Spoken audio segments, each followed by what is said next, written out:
Hi അസ്സലാമു അലൈക്കും. അപ്പോൾ ഇന്നത്തെ റെസിപ്പി ഒരു നേന്ത്രപ്പഴം കൊണ്ടുള്ളൊരു ചിപ്സാണ്. നല്ല ക്രിസ്പി ആയിട്ടുള്ളൊരു ചിപ്സ് ഉണ്ടാക്കാം. അതിന് മുമ്പായിട്ട് എൻ്റെ വീഡിയോ എല്ലാവരും മുഴുവനായും കാണുക. ആദ്യമായിട്ട് കാണുന്നവരാണെങ്കിൽ ഒന്ന് സബ്സ്ക്രൈബ് ചെയ്ത് കാണുക. കൂടെ തന്നെ ബെല്ലൈക്കണും കൂടി ഒന്ന് പ്രസ് ചെയ്യുക. വീഡിയോ ഇഷ്ടമായ ലൈക്ക് ചെയ്യാനും മറക്കരുത്. അപ്പോൾ ഇതിൽ നിന്ന് ഞാൻ 6 ഏത്തപ്പഴം എടുത്തിട്ടുണ്ട്. ഇത് തൊലി കളഞ്ഞ് കഴുകിയെടുത്തതാണ്. ഇത് വെള്ളത്തിൽ നിന്ന് മാറ്റി നന്നായി തുടച്ചെടുക്കാം. ഒരു 1/4 ഗ്ലാസ് വെള്ളം എടുത്ത് അതിൽ 1 ടീസ്പൂൺ ഉപ്പും 1/2 ടീസ്പൂൺ മഞ്ഞൾപ്പൊടി ഇട്ടൊന്ന് കലക്കിയെടുക്കാം. അപ്പോൾ എണ്ണ ചൂടാക്കാൻ വെച്ചിട്ടുണ്ട്. ഇനി എണ്ണയിലോട്ട് തന്നെ പഴം സ്ലൈസ് ചെയ്തിടാം. എണ്ണ നന്നായിട്ട് ചൂടാവണം. ഇപ്പോൾ ഒരു പഴം മുഴുവനും ഇതിലേക്ക് സ്ലൈസ് ചെയ്തിട്ടിട്ടുണ്ട്.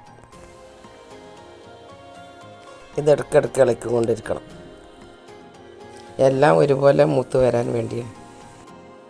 ഇനി ഇതിൻ്റെ ഈ പതയെല്ലാം അമർന്നതിന് ശേഷം നല്ല ക്രിസ്പിയായി വരുന്ന സമയത്ത് ഉപ്പും മഞ്ഞൾപ്പൊടിയും കൂടി കലക്കിയ വെള്ളം 1/2 ടീസ്പൂൺ ഒഴിച്ചു കൊടുക്കാം.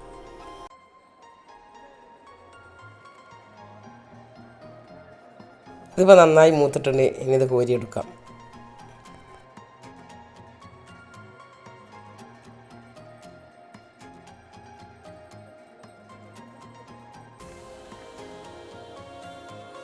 ഇനി അടുത്തത് കൂടി ഇട്ട് കൊടുക്കാം.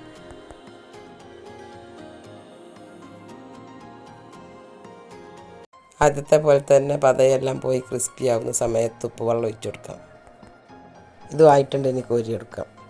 ഞാൻ ഇതിൻ്റെ കൂടെ തന്നെ ചെറുതായിട്ട് പഴുത്ത പഴം കൊണ്ട് കുറച്ച് മധുരമുള്ള ചിപ്സും ഉണ്ടാക്കിയിട്ടുണ്ട്.